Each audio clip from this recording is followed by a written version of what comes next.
দরজা খোলার শব্দে ফিরে তাকালো পরি। কুসুম শব্দহীন পা ফেলে পরীর কাছে এসে বলল, আপা আপনারে বড় আম্মা বৈঠকে যাইতে কইছে, শায়ের ভাই কথা কইব আপনার লগে। শায়ের পরীর সাথে আবার কি কথা বলবে? ভাবনাটা মনের ভেতর রেখে মাথায় ওড়না জড়ালো পরি। তারপর এগিয়ে গেল বৈঠক ঘরের দিকে। কুসুমও সাথে গেল। ইশারায় শায়ের ঘরটা দেখিয়ে দিয়ে চলে গেল সে। পরি পা রাখলো চৌখাটের ভেতরে। শায়ের তার জন্য অপেক্ষা করছে।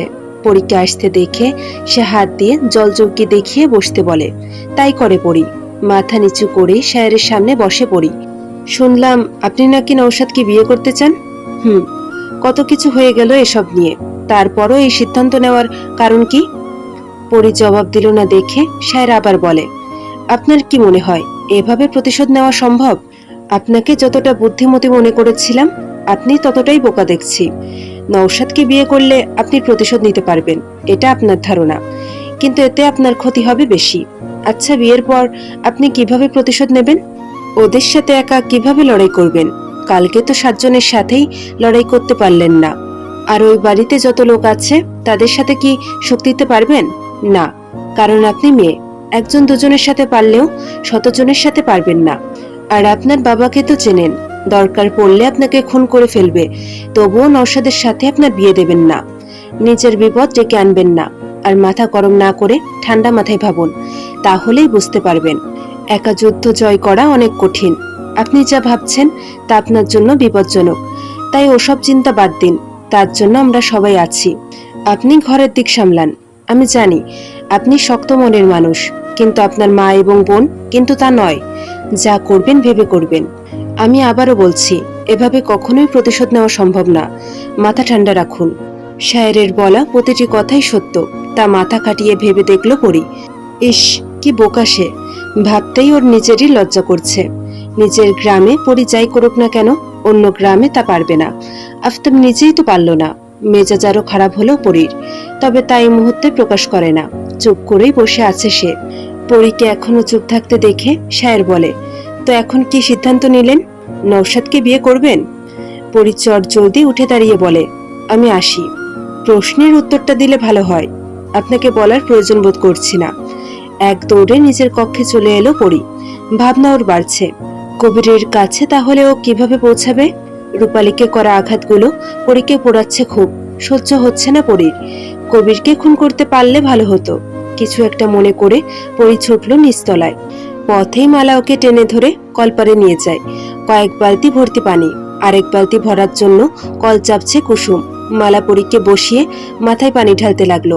অবাক হয়ে পরি বলে, আম্মা করেন কি? চুপ থাক, সব সময় মাথা গরম থাকে, আজ সব ঠান্ডা কইরা দিতেছি। হতাশ হলো পরি। মাথায় পানি ঢাললে তো মাথা ঠান্ডা হবে, কিন্তু ওর মনে যে দাবানল হচ্ছে, তা কিভাবে ঠান্ডা হবে? পরি মাথা তুলে মায়ের দিকে তাকিয়ে বলে, মাথায় তো ঠান্ডা পানি দিতেছেন, পরানে ঠান্ডা পানি কেমনে দেবেন? মালার হাত থেমে গেল। আর পানি উঠাতে পারলেন না তিনি। কুসুমকে পানি ঢালতে বলে চলে গেলেন। কেটে গেছে 2 দিন। এই 2 দিন পরি শুধু শায়েরের কথাগুলো ভেবেছে। একবার নয়, বারবার ভেবেছে এটা করলে অনেক বড় ক্ষতি হতো পরির। তাই ওসব চিন্তা বাদ দিয়েছে পরি। আজকে নিঃশব্দে বিন্দু এসে পরির পাশে দাঁড়ালো।